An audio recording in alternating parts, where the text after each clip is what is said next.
we were talking about, we had Vic on the podcast yesterday. He came to town for a little bit, and we were talking about, dude, I have and everyone probably has this. I have all my notes app, including to when I decided, all right, when I'm going to move back to, there was 2 decisions. I'm going to move back to Iowa, and I'm going to start doing comedy, which, by the way, no one's ever said that in the history of the planet. So I moved back. So I from that moment, I have every notes app from then on. And part of that was I was going through a breakup and discovering my true love of marijuana, like where I was really just no girlfriend. She cheated on me. I'm going to eat 500 milligrams of edibles by myself every night and just try to survive. Is that the girlfriend that you still have in a relationship status on Facebook? I'm in a relationship? This was like a fucking in 2020 or 20. You're off air, bud. Get a mic. Well, yeah, you got another mic for him? You guys want to pass that one back and forth? What were you saying? On my Facebook, you're saying? On my Facebook, you're saying? Yeah, on your Facebook in like 2020, 2021, it says Zach Hoyle in a relationship. Yeah. You stalk It everybody's still says that on my Facebook. I can't believe I didn't delete that. Yeah, it still says. Well, okay, there's some. I guess you're in a relationship again, so it's fine. Well, true, but no, but it's just like the post announcing that I was in a relationship, which is also fucking gay to do, dude. I had to do it is Matt, single Matt. I had to do that. Well, one of my last relationships, because I don't post anything serious on Facebook. Yeah, right. You'll never see anything. Even before comedy, I just didn't post. Mm-hmm. And so it was like a serial killer shit, because it would be like this when I first got Facebook when I was 14. I made probably like several months worth of posts. Yeah. And then I stopped. And then it's like all the stuff my mom's tagging me in. And so that's 2016 or whatever. Your confirmation. And then 2021 it's like Ben's in a relationship with whoever. Because her sister convinced her that I was cheating because I'm not going official on Facebook. Dude, that was the shit back in the day, bro. You had to be on. It was 2021. It wasn't 2008. Oh, damn. That's what I'm saying. Yeah, true. Okay, 2021. You're still holding people accountable for their Facebook status. Like, we've been going out for 5 months now. Why have you not made it official? I was like, my god. You've met my 3 friends. That's official. I'm lucky my wife has no friends. I don't have to put up with any of that. I did not see that on Ben's Facebook. I think he's fibbing us. Wait, that he was in a relationship? Yeah. No, I deleted that shit. Yeah. Right. Well, now I have to go back and delete mine. See, it's very easy to scroll through and delete your stuff when you only make 3 posts a year. True. I had a lot.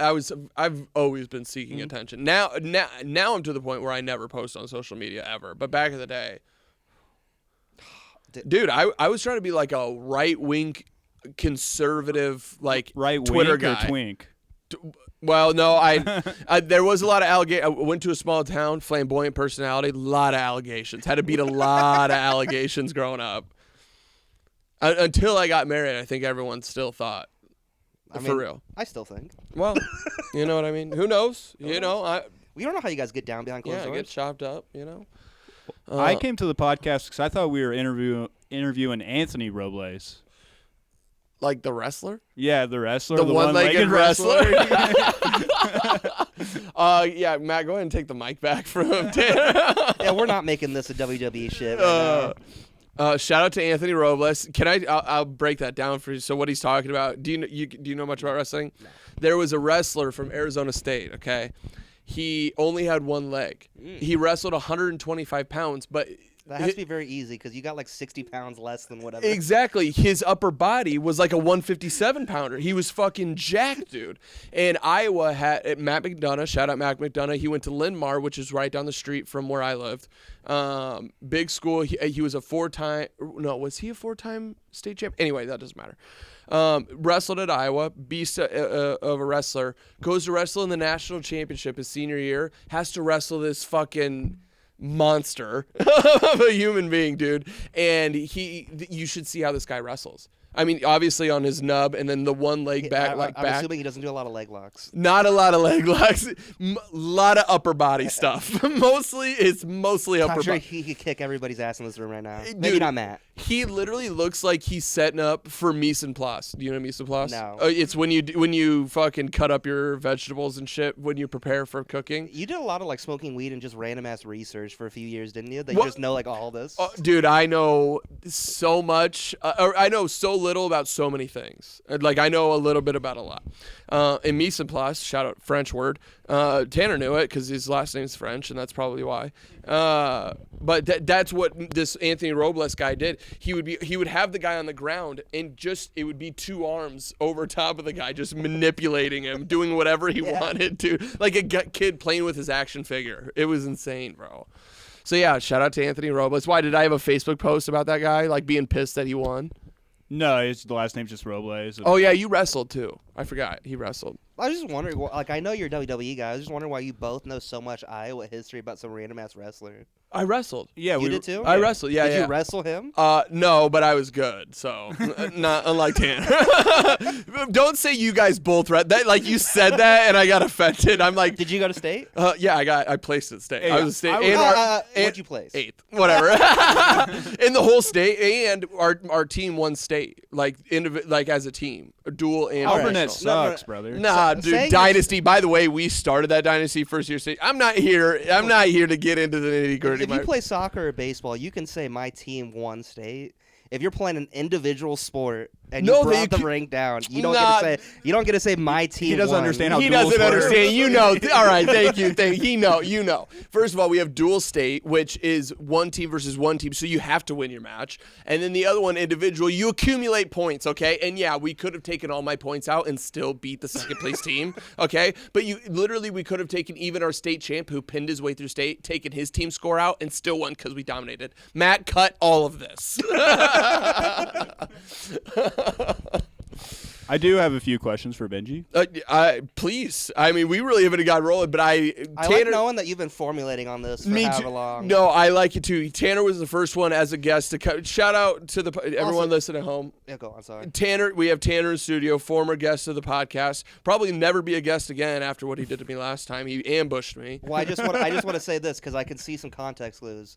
When we talked about Facebook official shit, he was like, I didn't see that. That means you went at least 4 years back. Oh, I see what you're doing here. So I'll tell you, he ambushed me last time, had no idea this was coming at all. And all of a sudden, he's reading me my rights, and I don't like when people do that. Hey, Ben, do you still feel strongly about this meme you posted in 2014? It gets worse than that. He finds stuff you don't want it brought up.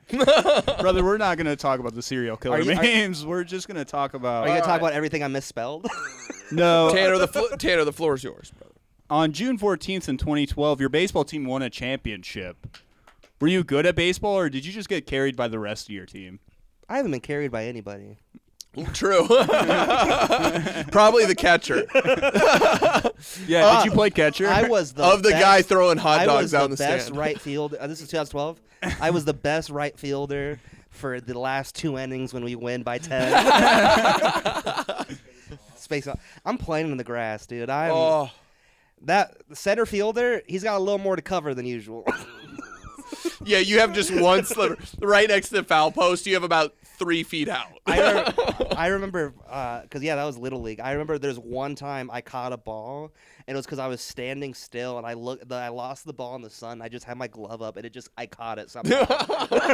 It just landed there. Have you ever seen bench warmers? I have. Obviously, when it fucking catches the bug, and then the ball lands on the bug, it squashes it, he looks at it, and he eats the bug off the ball. Man, let me tell you, every year I was mad that I didn't make right field all-star team. No. That was one sport I wish I played growing up, was baseball. Did you play all growing up? Yeah, okay, I'm going to set the stage real quick because we kind of got rolling into some stuff. We're going to use what you're doing to flow with the podcast of how I do things. We're gonna we're gonna get to know you. We like to get to know our guests and build up to kind of like what you do for a living, and we like talking a little bit about day-to-day job stuff. I like what you're doing with the questions because it lays the foundation for that. So that's what we're doing. Okay, I know things got crazy there for a second. I thought you don't like rules. I know. Unless I make the rules. Unless I'm making the rules, then everyone has to follow the rules. No, go ahead. Next question. I only have one more question. Or you were going? Well, you asked. I don't know what you were trying to ask me. You kind of stopped mid-question, and we're like, this is what we're doing now. Oh, no. I'm saying, there's no question. I'm basically just letting you know, like, we're going to roll into I just wanted to set the stage. Right. I'm setting the stage for what the podcast is. To finish the half question that you asked me. Yeah, what was the question? I did play baseball. There we go. I quit baseball when I could get a job. Basically, I never took it seriously. Yeah. I was comedic relief. I was the guy that was talking shit about the other team as I'm on the bench. That's nice. That's nice. And did you ever get them riled up? No, for the boys. It was laughs. It was for the laughs, boys. It was and for the boys. Yeah. I was there, dude. The coaches hated me. I was there for the hang. Yeah, baseball seems like a good hang. I mean, just hanging out in a dugout all day, like just football, you're constantly in it. You know what I mean? But like baseball, I mean, I was supposed to be constantly in it, but like I'd show up late because I was like, I'm just here to hang out, and like technically, every minute you're late, you're supposed to do a lap around the field. Oh yeah, I remember. Dude, I would just sneak into practice. Like we would be doing stations, like was it hitting stations, and like I would just be the third guy with somebody random. And the seniors would take it seriously. But didn't you just come from the school? Like, didn't you just this walk? Was summer. Baseball summer sport. True. I would walk off the street and like just join a station and start going at it. I wasn't there for like the pre meeting. I wasn't there when they split us up for somebody to do field practice, do hitting practice. And coach ain't holding you accountable. I played 2 innings a game. He's not making me run. And you didn't fool him. No. He clearly saw you walking into the station. No, the day I did that, there was a senior that showed up 2 minutes later than me. And he saw me because I have 2 minutes. That's not a lot. He saw me walking to the field late too. I just joined in. Coach didn't say anything. He was on fucking varsity, so he showed up. He had to do laps. And every lap he passes me like, you motherfucker. Dude, Matt doing laps, blue collar. Doing laps is blue collar. Doing laps on the outside of the field. You couldn't even do that on the inside. So you're going. Yeah. So and they didn't mow the fucking outfield ring, so you're just running through vegetation. Yeah. We see that it was nice in football. A lot of condition. A lot of the other sports, a lot of conditioning. I quit that fast. Wrestling as a sport is so brutal. There's a thing called the wrestler jog. Have you ever seen it? It's like a slow, like you barely move your arms, and like that's what the wrestlers will do for like their running conditioning and shit like that. Let me rephrase. Yeah. I guess I do know the wrestler jog. Yeah. Ben only wrestler jogs. I didn't know I was doing an actual workout. Tanner, go ahead. Oh, this is my final question. You couldn't have written more? You had so much time to prepare.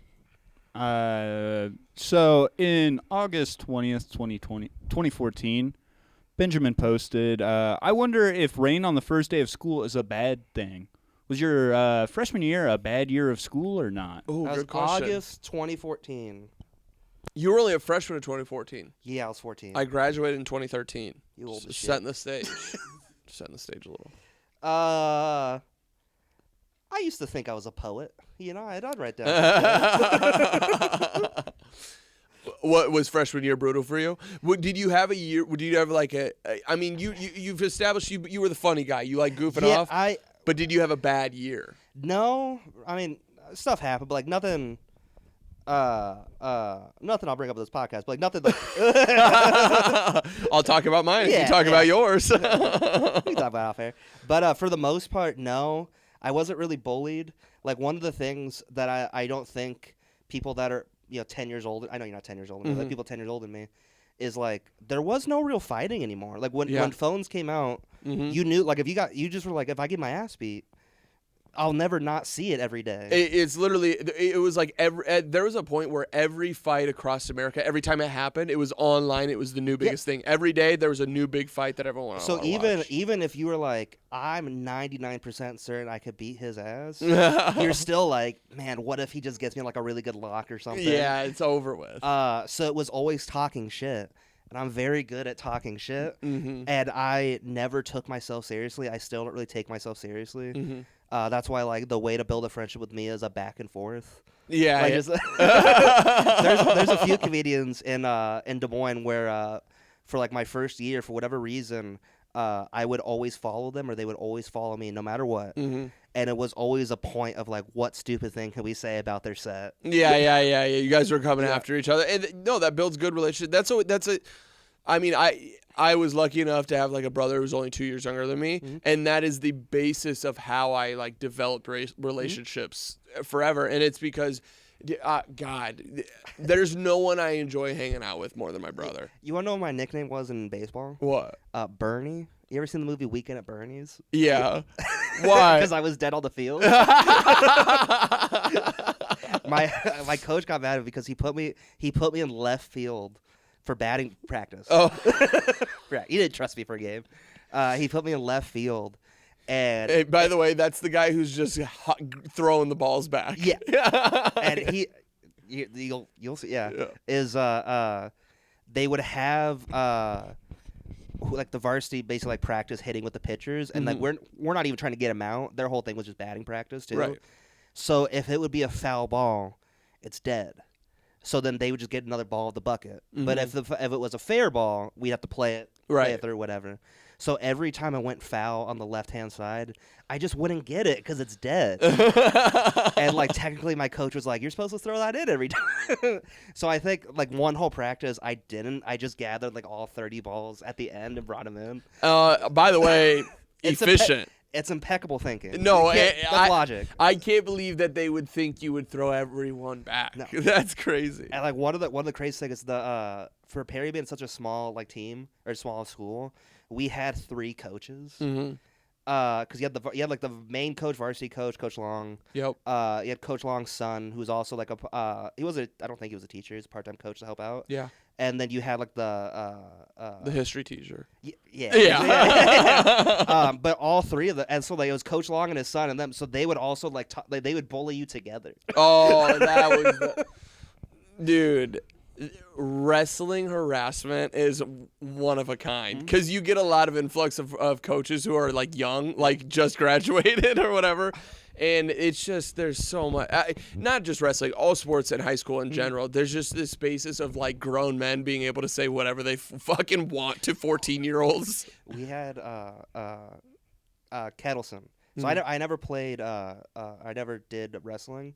A lot of my friends did wrestling, and then the wrestling coaches our sides goes. Perry has a solid wrestling school. Yeah. Oh, we go to state every year. Yeah. We actually have kids that go to state for like first place. We've had multiple state champions. This guy, he doesn't know. Tanner, he still doesn't know. I say that I've never done a cut. I've never done it. You are right now. I am right Shout out to Zempi. Is that something you want to talk about? You've been talking about stage. Yeah, you've been talking about stage. We'll get into that. No, Kettleson. Awesome.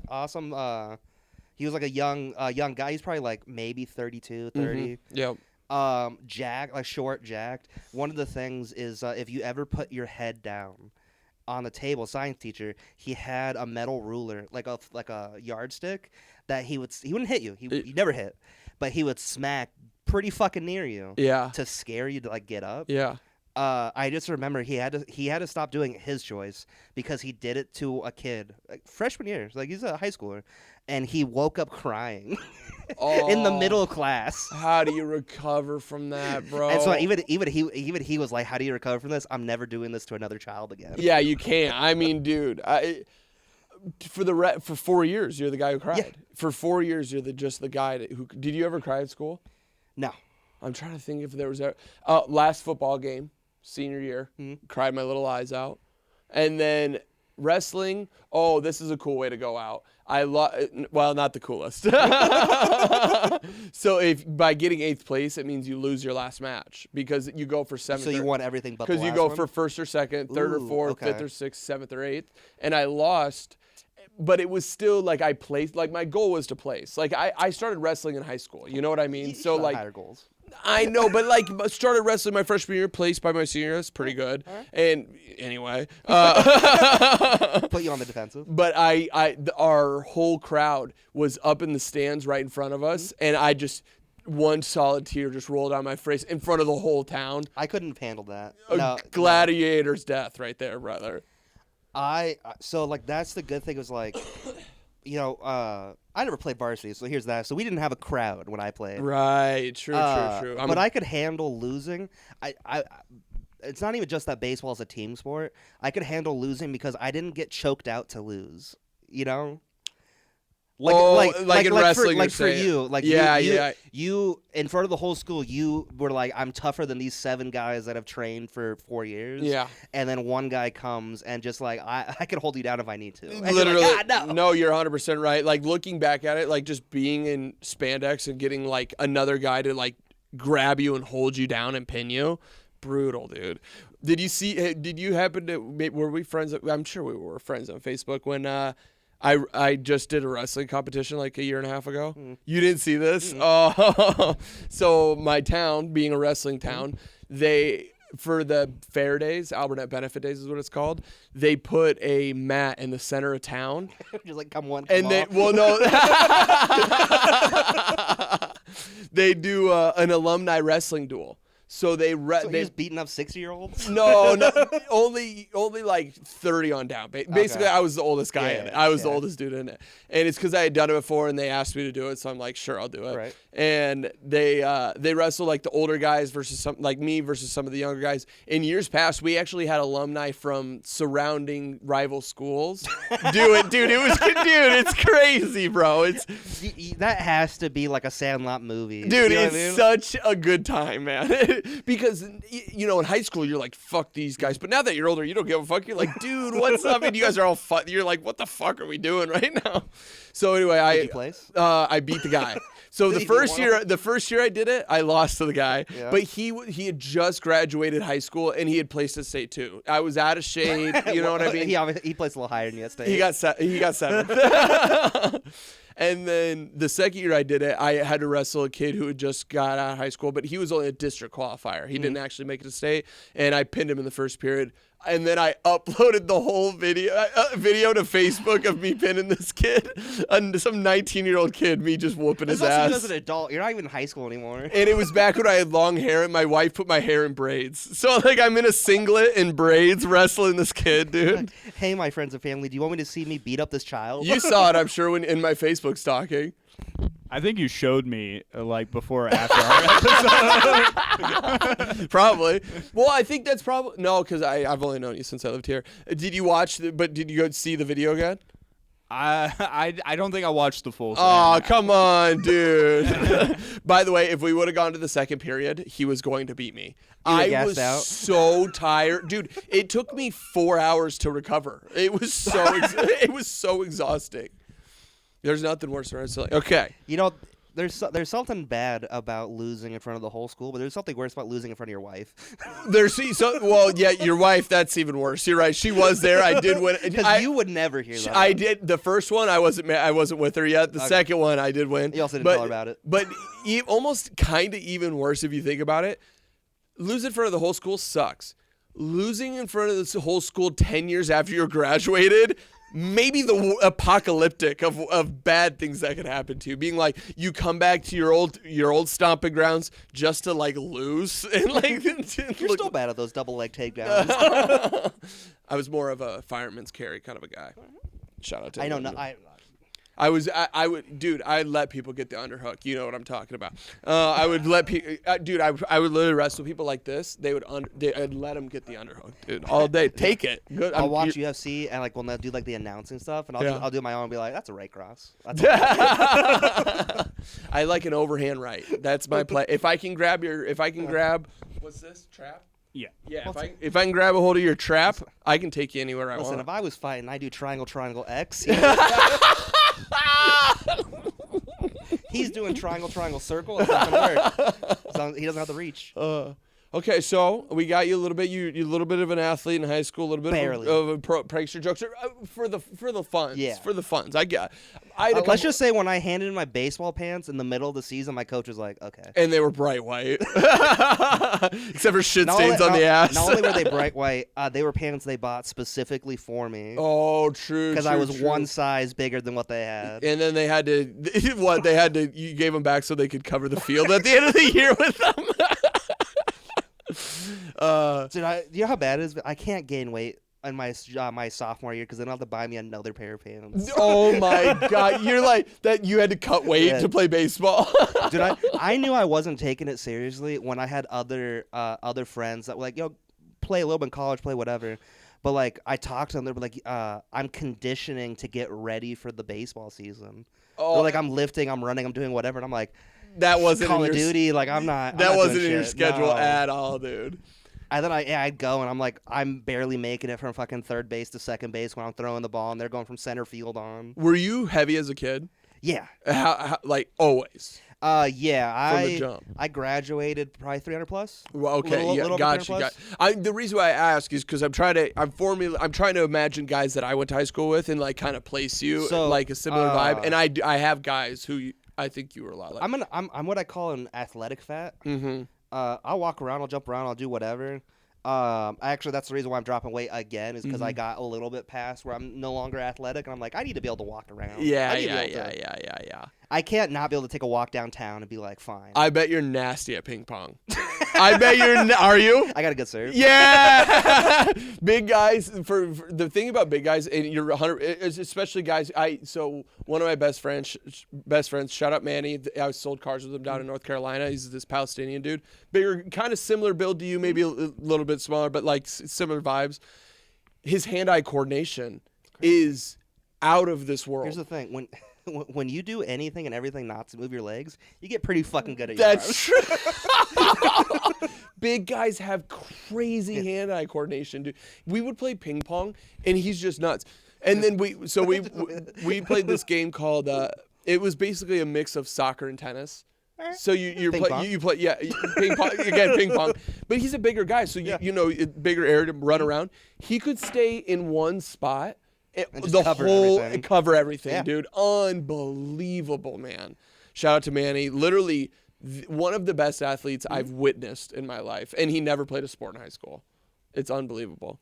And then his dad would come in. He wasn't a big guy, but like taught him how to play ping. They had a ping pong table in their garage where like we would all be kicking it, and then like his dad is like super Muslim, like prays 5 times a day. Like I almost walked in on his wife without a burqa, like the headdress on one time. Almost killed you. No, but they loved me. They accepted me in their family. It was very, very cool. But we'd all be hanging out in the garage, and then like 11:30 at night, all of a sudden his dad would roll out and just whoop our asses, dude. What? For why? No, on ping pong. Oh, okay. Okay. I thought he just meant like it's 11:30, guys. It's fucking time. Oh, I almost made so many racist sounds that Manny would be okay with me making, but I didn't. No, he would come out and just nothing we could. Manny, no one could beat Manny. All of his cousins, no one could touch him. Then his dad would come in, had him figured out head to toe, dude. Yep. Hand-eye coordination is my favorite skill, by the way. That's why I'm getting geeked by it, and because I've never really thought about it like this before until now. You're right, dude. Not moving your legs, but it's just like even baseball. They used to get mad because they called like sidestep Sally. You ever heard? I've never played baseball. No. So like if you're doing ground balls, you're supposed to I used to practice on third base. You're supposed to sidestep and you're supposed to get in front of it because you never know if the ball's gonna jump. If it jumps on you, then it'll hit you in the chest and like it'll hurt or whatever. Yeah. You still got it and you can throw it. Yep. A sidestep Sally is somebody that instead of getting around, like getting over, you just fucking dip your arm and just fucking scoop it up. And you were you were that thing would jump and I'd still be like, look, got it. Yeah, it's getting yeah, there was no jumping into an athletic stance. That's hilarious. Yeah, dude. Yeah, the methods that bigger guys have to come up with when playing sports are just legendary. And because if you're a typical size fella, you know, you play the game in a fat. I know what I am. You play the game in a particular way, so you're ready for a certain number of moves, right? Then all of a sudden you got this bigger guy coming in throwing moves you've never seen before. you're like, I don't even know how to handle this right now. Like, so I used to play basketball. I stopped playing basketball in middle school because it involves a lot more running when you get to high school. Tons. And they still were mad at me that I was walking back and forth because I was like, dude, this game doesn't start until I get to my spot. He's not going to do anything with this. We're fine. Nope. I'm still really good at like one-handed free throws and shit. Oh. Because my whole point was like, I will never juke you out, but I can just take a step back and swish. What's the minimum amount of stuff I can do? Like you could do like a little bit of a lean in and then just this nice little step back. The big guys crush that move. I think it's a little the autism. I used to like spend hours just in different spots in the gym by myself. We had a rec center in Perry, so you could just go with the multiple hoops and just practice different shots. So like it's been a long time, but like I would do like pickup games in college Like, and I wasn't great. Yeah, but I did yeah, pickup yeah. games in college, and like I'm better at doing a free throw with one hand than two because that's how I practiced it. That's so funny, dude. And like they'll be like, dude, you have like a really good rate, like a ratio of hitting and not hitting it. And I was like, yeah, but box me out. Like I'm not moving around you. No, yeah, you got to get me into some open core. Like, let's play horse. I'll beat you. Pretty good. I know that you're the one driving the podcast. No, I would love to hear it. But Benji has a little bit of a blue collar talk. What? First of all, Tanner, we're gonna get to. You think we're gonna do an According to Hoyle podcast? Dude, and it's been a half an hour of just sports. But, well, because we're setting the foundation of who he is as a person. We learned that he was a jokester. We learned that he played sports. We learned he has hand-eye coordination, which we talked about doing laps and hand-eye coordination. Blue collar as fuck, dude. No, it is not. You think an accountant has any kind of hand-eye coordination? Yeah. No, dude. They're shuffling papers all. He landed in his lap, by the way, everyone. He held it up like he caught it. It landed in his lap. You didn't even open your fingers till it landed in your lap. It literally hit his lap, and then like a toddler, he goes, like, Exactly. look at that all day, bro. Because I don't really care. Don't do me. I have stone hands. Don't do me. Don't do me.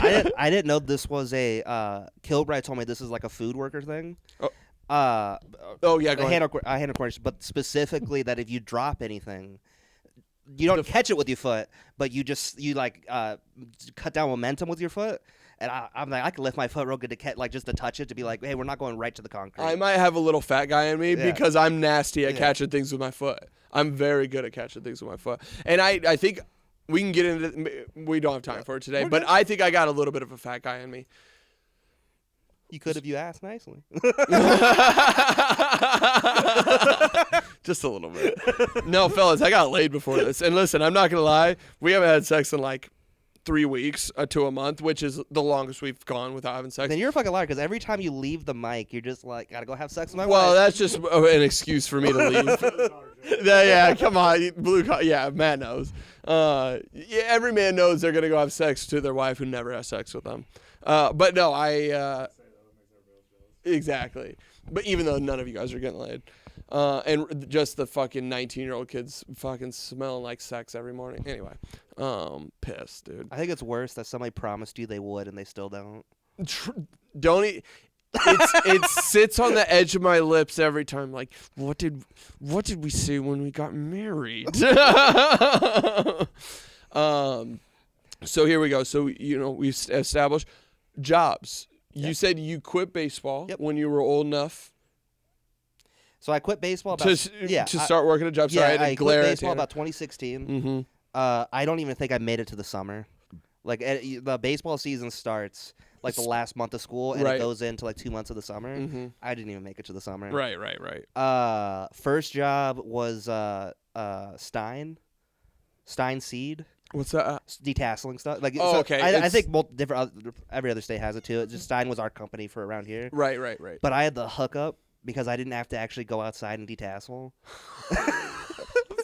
Fat guy efficiency. I would not have taken the job. Fat guy efficiency. I would not have taken the job if I had to do that.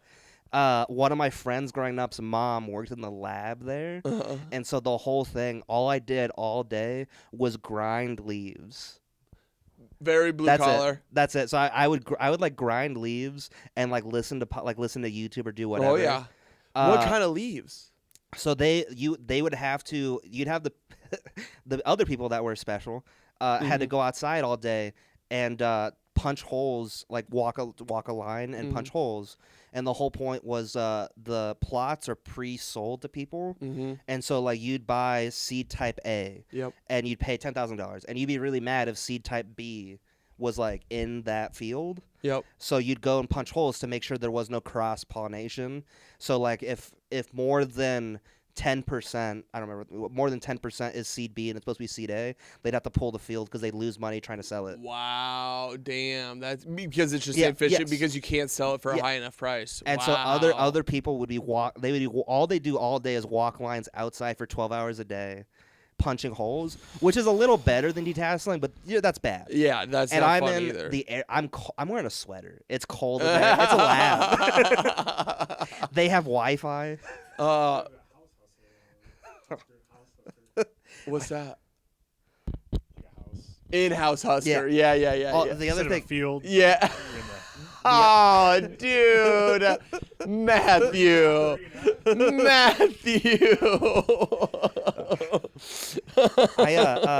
other thing that pissed people off was House husker is crazy. the other thing that pissed people off is that you got paid by senior. I think every Senor? Oh, sorry. I think every company like that hires kids that are 14, you get paid by seniority.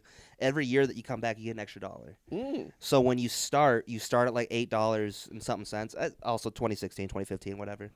And then every year you come back, you get like 9, and then you get 10, whatever. If you stay the whole season without getting fired, you get like an extra 1,000. Yeah. I think it's like an extra $1 per hour you worked. Yep. And also they go based off seniority for like different positions.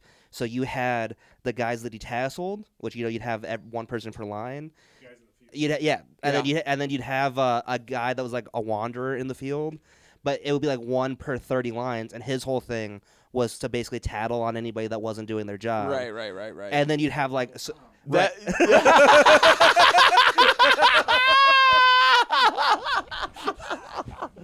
Dude, man, shutting the podcast down 2 nights in a row, dude. He had one last night that was incredible. No, it was just the because I had the in there. I started at like $10.50, $11 an hour. So I had friends that are like, I wasted 3 summers. And you're already and there. I'm in the air conditioning. I'm doing whatever. And I'm not keeping this to myself. I'm telling all my friends like, fuck you. Yeah. Well, you know what? Actually, that whole scene you just painted is like a great example of how people evolve into what they're going to become. Okay. Yeah. So we have the people out in the field, blue collar, obviously to the core.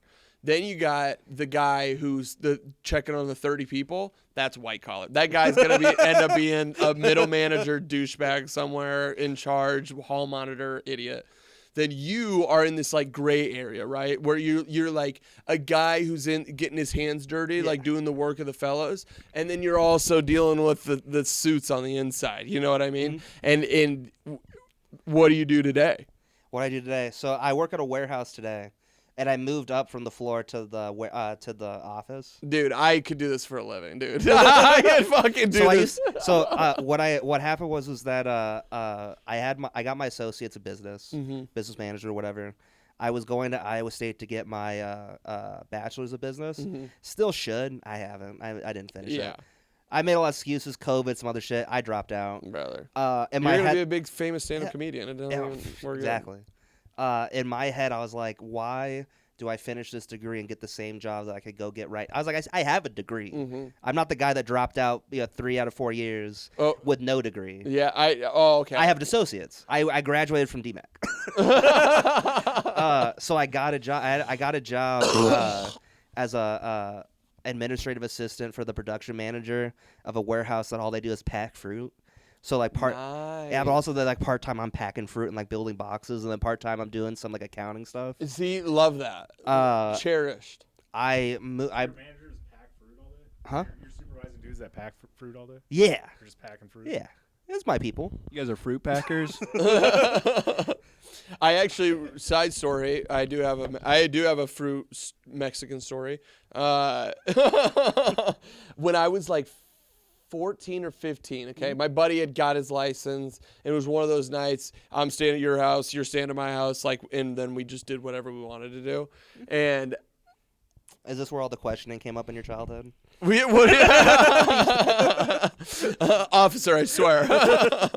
No, but we found this ad on Craigslist that if we went to this winery, we could pick grapes for $1 a pound. Right. And we're like, dude, we're about to go fucking clean up making some money picking grapes. No. Dude, after an hour and a half, my hands are all cut up because there's thorns all over them. And you don't know enough to bring gloves. And I picked 6 pounds of grapes in that entire time. And I'm like, oh my God, this fucking sucks.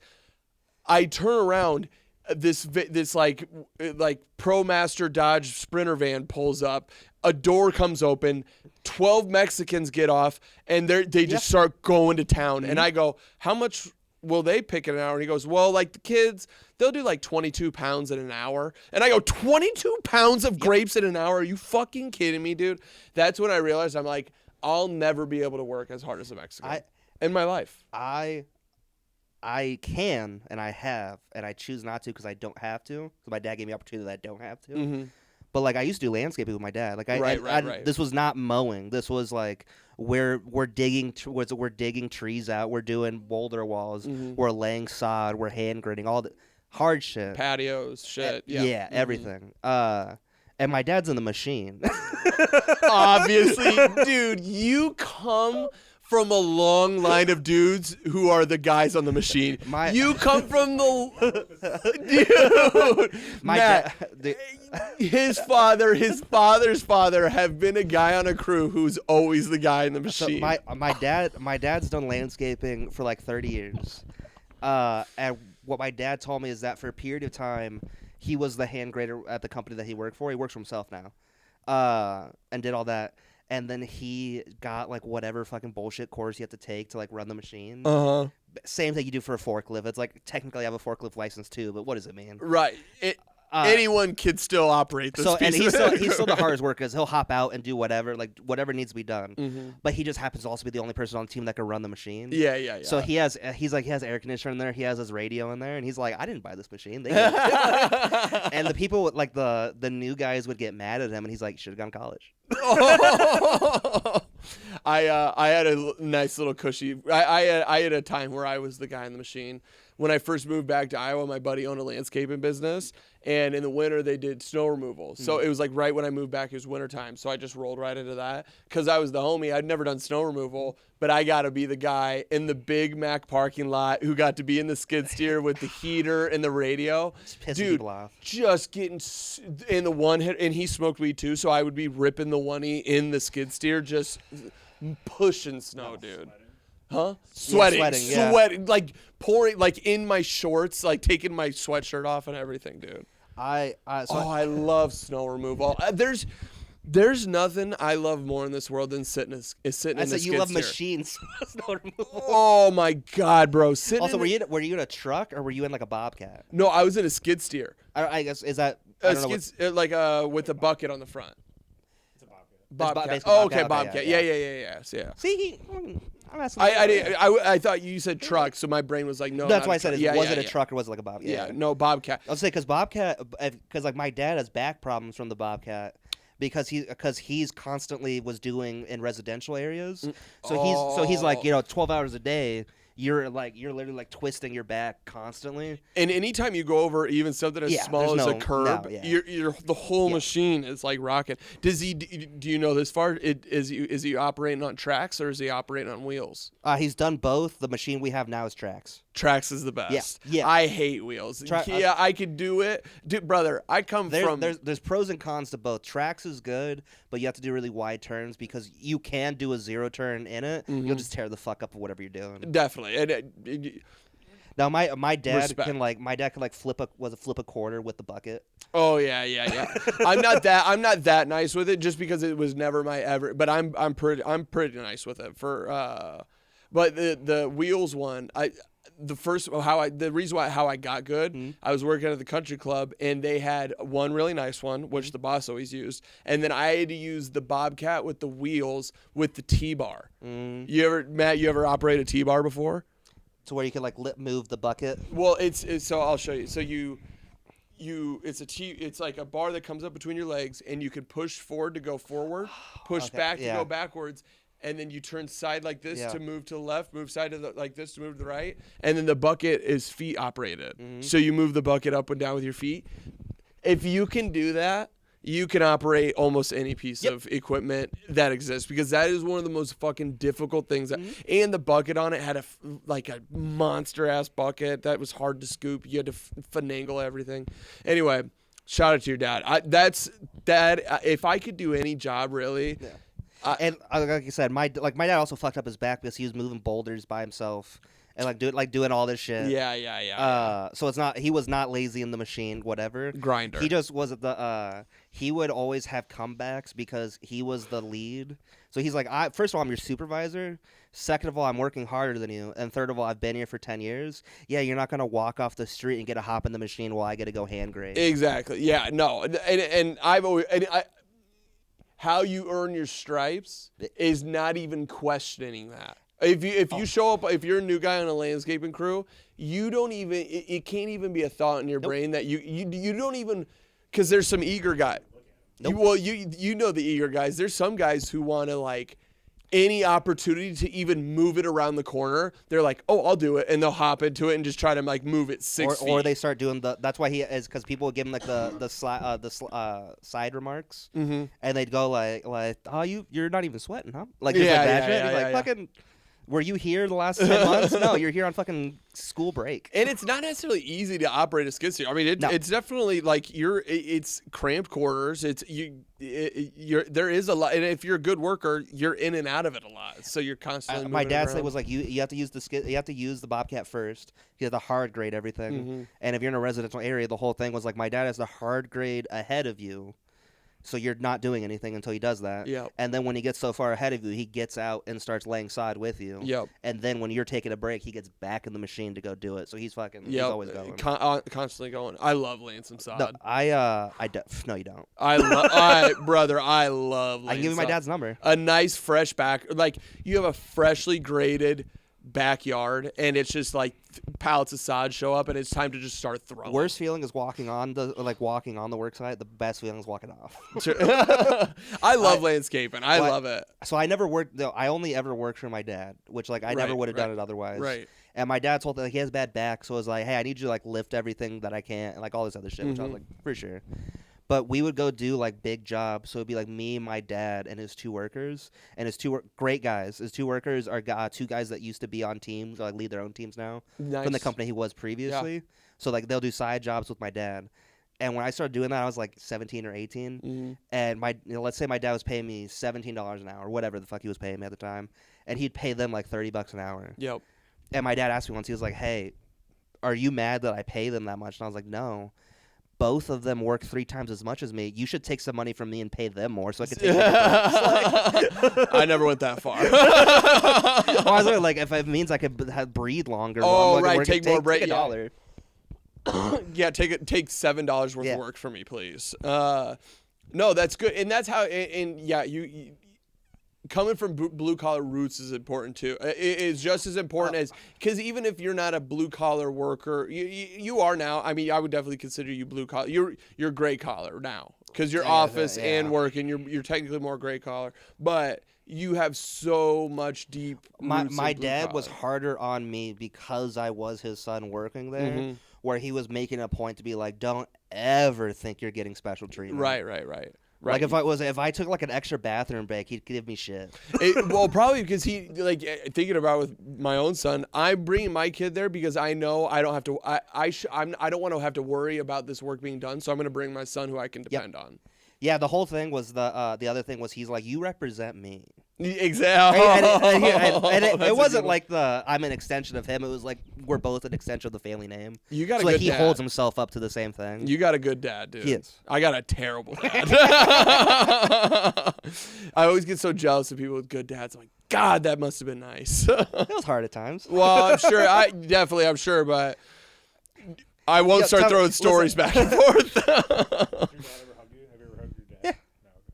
I've hugged my dad. I'm still waiting. Oh, you've never hugged your dad? I'm the youngest, so my dad really softened up on the Hispanic machismo shit. Oh, nice. So my dad, probably more towards after I graduated. I mean, it's not every day. I wouldn't even say it's every week, but like after a couple months, be like, give me a hug. It's been like 3 months. Oh, man. You know. You and my dad like look at each other sometimes. We're like, all right, we'll see ya. No, I used to. I think part of it was my dad was the youngest in his family, so he never lived alone. Right. And then when he came here, he never lived alone because he always lived with other illegal guys. And then he moved in with my mom and my sister. So never lived alone. And then when I left to go to college, my sister's gone, my brother's gone, my mom's at work all day because my dad works for himself.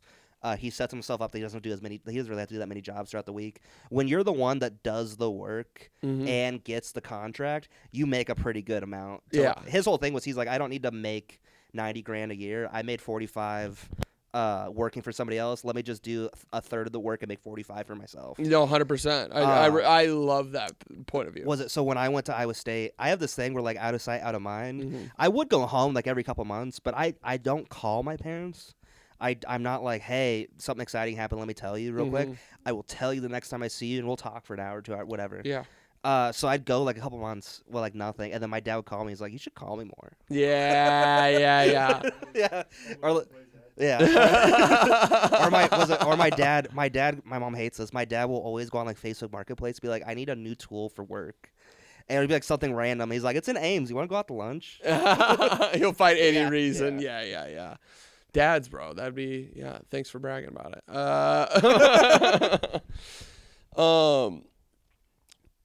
What time is? Yeah. What do we got? What time for the pod do we got?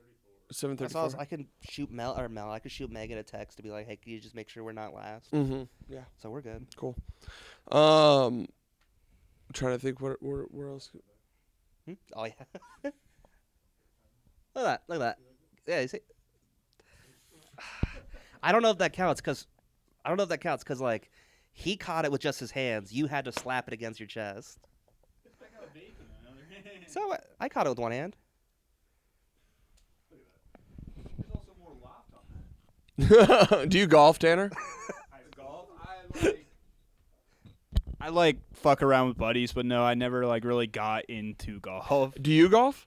No, I have friends that now that they're getting older, they're getting into it, and golfing is like one of the only sports that has like such a financial investment in front of it that I'm like, Brother, we'll get you set up with some clubs for $100. Do you golf? But you pay like $40 or. Oh, okay, yeah, the everyday go of it. Yeah, fair, very fair. It is a lot of money to golf. So my first job ever, well, not technically my second job ever was at the Cedar Rapids Country Club, and I was the grounds crew. So I took care of the course, but I never played. I was terrible. Never. Anytime we played, I wanted to get drunk on the cart and fuck around. Then I got married. You're a fuel guy too. A what? Yeah, you're a country club. I was a country club. Yeah. Oh, big time. No, well, it depends on who. The golfers love us because we take care of the course. The people, oh my God, like the pro shop guys don't even. Start whipping. It was their job. It was their job to grab the flags at the end of the day. These motherfuckers used to drive the cart right onto the green and then drive down, and you could see it the next day because there would be no. There would be tire tracks or whatever. Oh my God, it used to piss me off. Anyway, the word, fucking white collar people. What were you saying? Oh, so I was pretty bad. I was bad, and then I got married, and my father-in-law, he plays golf, and he's nice. He's like, at this point he's older, so he can't hit it as far. But I mean, he's good. He's played a lot of golf, and since I've been with him, and he's taught me how to play. I've slowed in this phase of my life. I've just slowed way down, and that's I think the biggest thing if you want to be good at golf. If you're young and just fucking all the time, it's gonna be tough for you to pick up for golf. But now at this point, it's nice to go out for a walk with my father-in-law. We play 18, hit the ball around. He gives me some pointers, and every single time I've gotten better. So I would love more golfing buddies. You guys walk on the course? Oh yeah. Oh fuck. Dude, he bought me one of those little 3-legged rolly carts or whatever. I love it, man. Don't get me wrong. Do I like riding in a cart still sometimes? For sure. Like if you're with the boys and you're cracking around. But like if it's me and him, I want to walk every single time. I'd walk because I feel like that's where the best conversations come from is the walk to the next hole. You'd be surprised. Well, with a Korean man, it's tough. Singlish is good, but not enough for like us to be. Plus, we hit in different spots. We're kind of all over the spot. On the tee, we chatted. You went up from on the like tee. I have a lot of like not father-son but father-son bonding time to like we kind of understand each other for a couple hours. Well, we definitely get each other. Yeah. That's the thing. That's the nice thing about it. You don't. No, but her mom does. Her mom does. You don't say a lot, but you speak with your eyes. But I do that too. Fair. It is. It's the coolest walk. It's the chill. Yeah, it's alpha. It's so alpha. What was I gonna say about the cart, the pushing, walking? Oh, the other nice part about it is, like I was saying, with slowing down. When you're walking, you need a breather. So you like get to your spot, you like take a second, you know, you pull out your club, and you don't want to hit the ball right away because you got to kind of catch your breath. But that also gives you a chance to like look at your shot. Where if you're in the cart, you just drive up, grab your club, hit the ball, drive up, grab the cart, you know, you kind of get in that cycle. That's why I like walking too. Well, say like it's not really the same thing, but like I started lifting with I was supposed to be lifting with Tanner and Joe, but it's just been Joe lately. I work 7 days a week. Let's just get that out there. Oh, one more day than Jesus. Okay. Me stealing his joke. Yeah. Are you Job now stealing my bits? But I used to hate lift because I'd lift for baseball. I would lift so I didn't have to do a hit. A high intensity interval training. Yeah, right. I was like, I was like, oh, I could do benching instead of burpees. We're gonna do this. Yeah. Like I'm back into lifting. I actually like it. Like just slowing down. We're like, I'm not rushing through anything. We're just doing form. Not worried about how you look. Nope. Yeah. Wasn't like I'm actually smart this time when I run instead of like high school where I'm like I'm progressive overload, but I'm not trying to kill myself. Yeah, right. I want to come back the next day.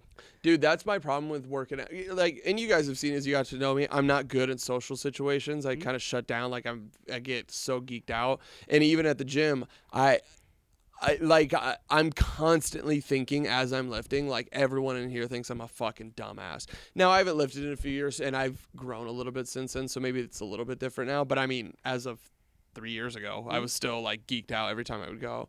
So like I end up stopped going after a while. Plus, I got my left shoulders fucked up. Well, like I always because I live in Perry, so Perry's about like 45 minutes from here. But I work in Grimes, so Grimes is like the halfway point. Yep. So constantly I have to like kill time between work and Mike. True. And like now I have to come in a little earlier for work anyways.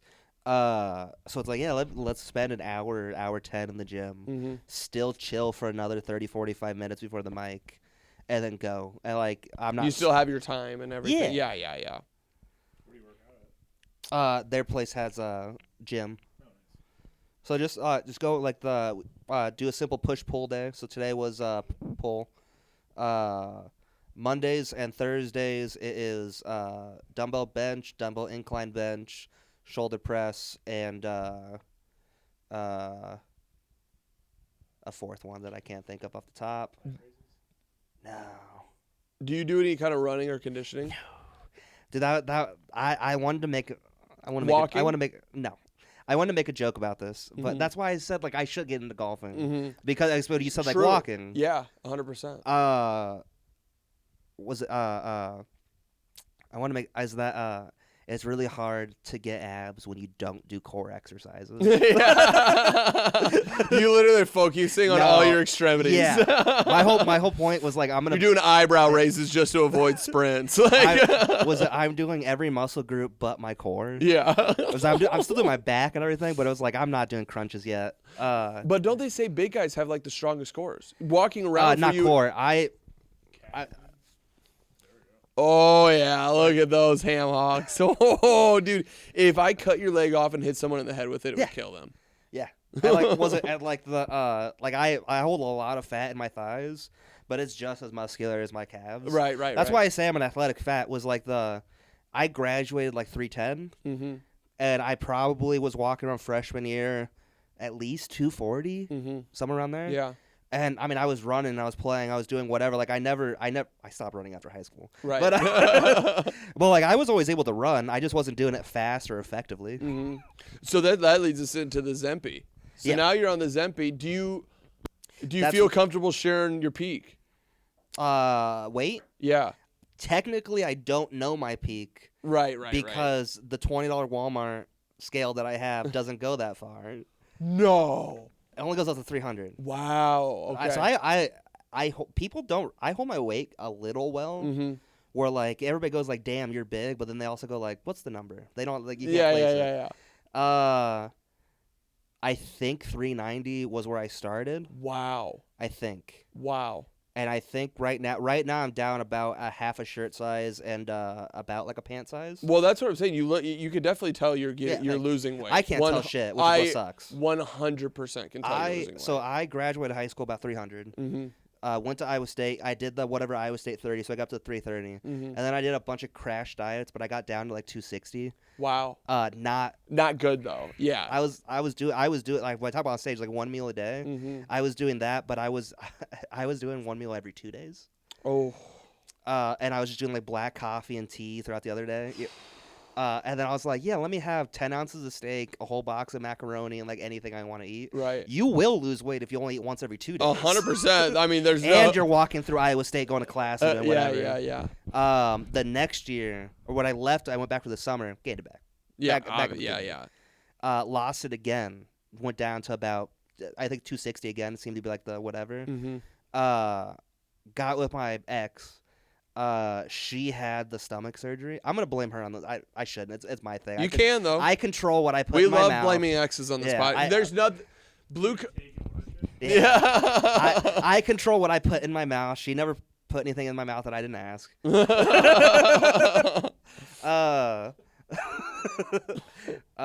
Was she had lost a lot of weight before I met her. That she used to be a big girl, like I was a big guy, but like about the same size. Yeah. And she got the stomach surgery. Like she got like, I believe she did not get the sleeve. She got the her stomach cut out. Yes, because she was always on. She had to take vitamins because you lose the ability to get vitamins from food. You don't eat enough food, and it just can't. It doesn't spend long enough in your stomach.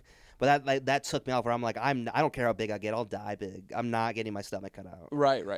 And I mean, like because you had to witness what she went through. Yeah. So we broke up, and I did the whole. Let me get in. I should get in shape. Oh yeah. Because I think I got up to 360 with her. I got down to 220 it took me 16 months. I have pictures. I started comedy about 240 because I moved to the office. So I gained like 20 pounds back. Right. But the reason why I like Ozempic is because my deal wasn't about not being able to eat. I cannot eat. I was 330 and I was eating once every 2 days. Like I can willpower it through. My thing was no matter how low I got, I was never not hungry. Right. I was 220 eating like I was 330. Right. And that was the only way to feel full. And it broke me mentally to go like I say like a skinny. 220 is skinny to me. Yeah. 220 is great, by the way. Was it that I got down to 220? But the only way to stay here is if I commit for the rest of my life to be hungry. And then and you weren't willing to make that sacrifice. No, so I think I averaged like a 10-pound weight loss every month. Part of that was I worked on the floor of the place where I was at, so I was walking like 6-8 miles a day. Yeah. Again, athletic fat. I can do it. Well, and that's what it's seeming like. Is it seems like Ozempic for me is all food noise. Yeah. The fact that I could go throughout the day and not think about food is everything. Right. No, that makes complete and total sense. Like you have the work ethic to shed the weight. You've done it multiple times. Yeah. You've thrown it off. My brother's so mad at me. Because my brother's like I think my brother's like 420. He holds a little more. He has more muscle than I do, so that's part of it. Yeah. But he's big boy. We're both big boys. Yeah. So he's on his weight loss journey too, and even though he knew how skinny I got, he never knew the number. So again, like you see them and you see you gain weight gradually and lose gradually, so you just don't pay attention. When I told my brother that, I was like, you remember I was like 220, and he was like, brother, if I ever got down to that weight, I would never come back up. And I was like, wait and see. Don't be careful. There, not as many Ben and Jerry stand between you and that next number. No, I was doing like 5-mile walks a day at Iowa State. So what were some of your naughty moments of food? You know when I talk about the Big Mac pack on stage? Yeah. That. Yeah. Just enough of those. So, well, I don't know that because they don't offer it anymore. There was a period of time where McDonald's would do meal deals where it wasn't like a one-person meal deal. It was like, hey, do you want to feed your family? So again, I'd eat once every 2 days, and then I would not smoke weed. And then I would go to McDonald's, and I'm like, $20, and I can get 2 Big Macs, 2 large fries, 20 nuggets. They didn't give you a drink, so I would do the fat guy thing where I got 2 drinks, a Sprite and a Dr. Pepper. Oh, you gotta have light and dark. You gotta have light and dark. I had a dark moment at McDonald's when I worked there. I was like 14 or 15, and I just worked 5 to 7, and then my dad was coming to pick me up, and then he sat there in the parking lot and watched me eat 2 double cheeseburgers. On your way out. I sat down. I said, "Be out." He sat there and watched me, and I ate the 2 double cheeseburgers. And then he just started yelling at me because he's like, "Your mother made food," or whatever. I was just like, eating double cheeseburgers. I felt very ashamed of myself. Then he made me go landscaping. My You're out here. My standard meal was large Dr. Pepper, full McFlurry, 3 McChickens, and large fry. Mm-hmm. Jesus, dude. Did you ever pretend you're ordering for another person? Yeah. Too? Yeah. Like, I think she wanted. That's part of. That's part of like the take ownership thing. Is like I do have to take ownership of like what I would do and recognize some of the behaviors I was doing and some of the other shit. Whatever. All the fucking therapy bullshit. Boring. My mom still doesn't believe that like it's a little bit emotional eating, but I told her, I was like, you know what? I've been doing comedy for 2 years. I was like, I'm never home. Like, I live with my parents, but my parents only say, "Hey, stranger," because they only see me on Sundays, and that's if I don't hang out with my friends on Sundays. Right. Where I'm like, I'm not home, which means I'm not snacking. Mm-hmm. I'm never bored because I'm out doing shit. Right. That like it's no more emotional eating. It's no more that. I was like, I'm just fucking hungry all the time.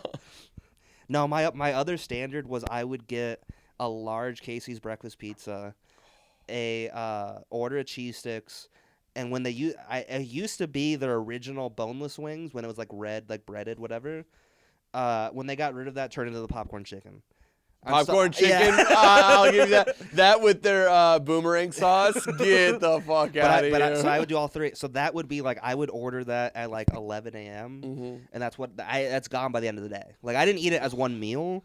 But that's gone by the end of the day. What's your heartburn like? Do you have acid No. reflux? Shut the fuck you. That honestly, fuck you. That's literally makes me mad. It's supposed to be a symptom of Ozempic. I don't. No. I'm No, talking about in I life. know. Yeah, okay, no. but yes. I mean, like add too. Ozempic. Yeah. No, I don't take Well, see, I don't smoke cigarettes. I don't smoke, and I don't smoke vape. Vaping also like really heightens you up. True.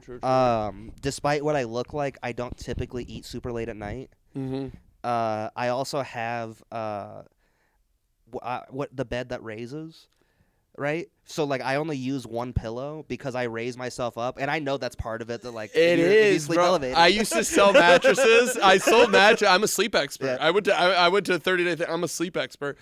That is like one of the. You are hitting on all of the things of anti-heartburn. It's blowing my mind that you know all those things because like I have come from listen. My dad might be Mexican, but I come from a family of fat people. True. We know all the little tricks of the trade, so you can continue to eat. I was saying because my mom's heavier. She blames she had all the kids. Mm-hmm. She's never gained weight. She never lost weight. Right. She only gained weight when she got pregnant. She never lost it. Whatever bullshit she tries to say. Mm-hmm. But she also smokes 4 cigarettes a day. As long as I've known her, she's had like terrible heartburn, like keep you up at night. Yeah. Same. That's how bad. Right. And then I go like, hey, stop smoking cigarettes, and it'll go away. And she's like, no.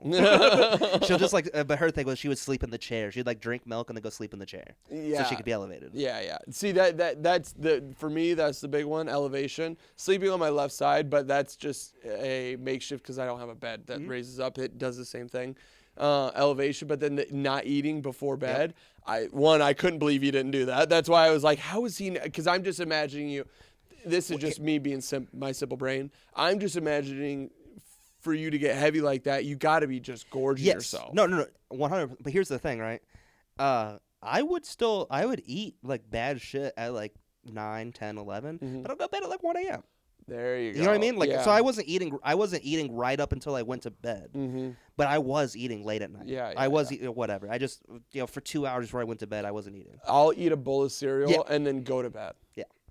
That's what if I do that, it kills.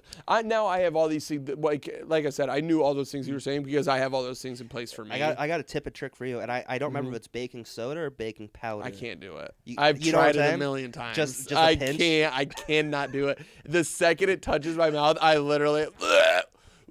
And then that makes my heartburn even worse because it comes up. So I found a new one. Okay. So I did Tums for the longest time. That worked until it didn't. Yeah. You know what I mean? And then there's this new brand called Wonder Belly. This is all for the blue collar fellas. They need that. I mean, this is like they all smoke. And they all have heartburn. Yeah. Terrible guts. Oh, yeah. It's yeah, exactly. a disgusting bathroom is just part of the trade. You know what I mean? But then, so Wonder Belly was like this new brand that came out, and it was like, didn't have as much of the filler bullshit in it, and those were working really good for a while. Now I can't remember the fucking name, but it's Omniprizzle. No, it starts. Pill. It's no, I don't take that. It's just like just like a chewable, but it's pretty much just pure calcium carbonate, and that shit gets the job done. So I've never had. I shouldn't say, I've had heartburn like once or twice, and it's always because I ate like Chinese food or like some sauce that just didn't agree with me that night from when I went to sleep. But I've never. Gross. It's never been like a. I don't remember the last time I've had it. Do you get migraines? No. Oh, I get painful migraines. What? Yeah. Do you? I mean, the only thing I've ever had stomach wise is blue collar guy. I drink an energy drink every day. Oh, that is very. And blue collar. I try because I'm like I should not do it on the weekends because what am I trying to be awake for? Yeah. But 5 days a week. When I used to work on the floor, and I was doing 10-hour days, Monday through Friday, and then 8 hours on Saturday. And I'd have to go to work at 6 a.m., get off at 4:30. Means I have to get up at 5 a.m. to be there. Means I'm not coming home till 5:30. Yep. So I would drink 2 bangs. Ooh, yeah. Because I wouldn't shotgun it, but I'd have a bang for breakfast, sliced Casey's pizza, whatever fucking we're having. And then at lunch, I would have my second bang. And I'm not chugging either of these. Like I'm drinking over the course of like an hour or two. Yeah. Heart palpitations. Oh yeah, I'm riding the light. I used to tell my coworker, I was like, I have anxiety right now, and I gotta like harness it to work through this, like work through the day. You want to hear what you have your what is it? McDonald's and Ozempic is your speedball. The speedball. What's it? McChickens. Okay, is the speedball. You want to know a blue collar speedball? Yeah. It's getting stoned in your bathroom before work. So when you walk into work, you're not high, but you're a little stoned. And an energy drink. Yeah, I used yeah. I call that the poor man speedball. But let me elevate it for you. You got to throw a Zin in. So now you're sipping your Red Bull with a Zin in with a little bit of a high going. There's nothing on this planet I can't build at that level. But I drank so much. It was the energy drinks and doing it on like empty stomachs. Oh, the empty because I wasn't eating. The empty stomach, that might be the one that kickstarts everything. So I had an ulcer last year. I think it was it's been probably about a year now. I had like a small. They said it was like the first stage of an ulcer, whatever. Like no hole in my stomach, no whatever crazy. But I had pain for 48 hours straight. That went from like I can really feel it to like I can't sleep. Yeah, I can't move. And it felt constant, and I could tell you exactly where the fuck it was. So I just assumed I had what explodes. Yeah, I was like, I must have appendicitis because it's not throbbing. I was like, I fucking know where that shit is. Yes, it was right there. My stomach. My appendix almost exploded. That shit's no fucking. So trouble. I went to the. I made my mom drive me, so I can't drive. No. And we got there, and the thing that pissed me off is that they said it wasn't like it was stage 1, the easiest one, and even the nurse was like, I was like, do you have a tummy ache? An ulcer is just like a sore, right? Yeah, an ulcer. I'm not a doctor. Was the bacteria in your stomach gets fucked up, and the acid starts eating away at your stomach wall. So and it can't recover because and it can't recover fast enough. So because I was constantly drinking, among other things, energy drinks on an empty stomach, the acid was adding to the acid with nothing to cut it with. There was no water to like dilute my like anything. So doing that for so fucking long, it just finally gave me an imbalance. So I had to I was only eating like crackers and like bread for like 3 weeks. Yeah. No, it's not. It's a hole in your. I mean, like it's the beginning of a hole in your stomach. It's not like a growth. Can you cure it? Like, can it get better? Yeah, it can. So I had to take like prescription strength. All I could think was Omniprizzle. But like whatever that, and I had to take something else for like to recover my gut. For like a month, and then I was back good as new. Yeah, I think the antibiotics or something. I'm asking a ton of questions because I'm pretty sure I've had a stomach ulcer or two. Yeah, I'm pretty sure I'm actually dude, I'm not kidding you. Really? Oh, Jesus. Matt, you're fucked. I do one Red Bull a day. I legitimately threw up every single day and every morning for like 3.5 years. That's different. Yeah, not good. That's different. I do know somebody I know. They have really bad stomach issues, and they're only now discovering that like part of it is some mental stuff because your gut is really tied to your head. So the whole thing of like I have so much anxiety I want to throw up. You think it starts with your stomach? Not everybody. It starts with your head a lot too. I would say it was 50% of the problem. 50% of it was my eating habits, and 50% of it was literally me waking up in the morning being like, my whole life crumbled, and like now I have to like put it back together, and I don't know what I'm doing, and it was just being. That's a way to be like. I also was blacking out every night, and I'd wake up throwing up. Like, what's going on? I didn't see. I wasn't drinking. Yeah. I was smoking.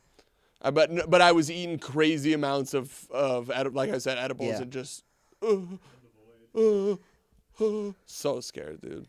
No, I got like I got really into cooking because I should send a text to Mel or Megan. I got really we'll wrap up here soon. Yeah. So I got really into cooking because it was the fat guy thing of like if I only have so many calories I can eat a day. Number one, I want to know exactly the calories I'm putting in, which was a little. When you do that for 2 years, your mind breaks. Where you're like, God damn, I want to eat everything now. Right. But number two was like, if I'm gonna have a McChicken, I can make it better than McDonald's. I'm just lazy. Like I'm just gonna make it at home. Oh, so you made your own. Yeah. So shit. and I keep saying McChicken, but I would make like real. Like I would make a chicken sandwich. Yeah. Yeah. I make chicken sandwich. I'd make Cajun steak bites and like some other like whatever mashed potatoes, like whatever. But I would do one meal a day and I would just eat a lot. A lot. Yeah. You throw down. You're making the whole bag of potatoes. Yeah. I would eat. I would never throw up because I have a very big aversion to doing that. But I would do everything but. Like I would get so far up that I'd do everything but. You would fill yourself up. Wow. Wow. Because if you don't eat for 48 hours. You're gonna eat so fast that your stomach doesn't have time to tell you like, hey, you should chill, bud. Wow, dude. Oh no, wrestling. Yeah, I know what you're talking about. Your stomach shrinks. Yeah. I get what you're saying. So I would do I would make. I keep saying steak like I was eating steak every day. I'd buy like a beef shoulder and cut it up and call it steak. Or whatever. Yeah. But I'd have like 10 ounces of that, a thing of macaroni. I was making like homemade tortillas. Not because I was using them for anything, but I just would eat homemade tortillas. Wow, which all it is just eating flour and oil at that point. Right, yeah. Fire, though. Yeah. Nothing better. Well, hey, man, yeah, like I said, we'll probably wrap it up. I think this is a good first appearance on the podcast. Tanner didn't talk too much, which is good. That's a very good thing. We just had 2 questions that didn't lead anywhere. Yeah.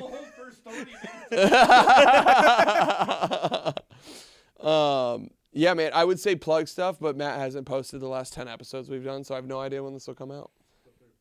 Yeah, catch me on Kill Tony. We're on a show together this weekend. Yep. We have a show at Underground this Friday. This episode will be long gone. We have long done that show. It went great. We have that. Next Thursday, I'll be in Lincoln with Zach Meekum. Not you. Yeah. That's about it. Zach's headlining a spot, so he has me featuring for him. So we're driving up together. Fuck yeah. Cool, man. You got anything for me? Cool. Guys, thank you for watching. This has been Ben Robles and Tanner Desplain, Matt Ferry, Zach Hoyle. See ya.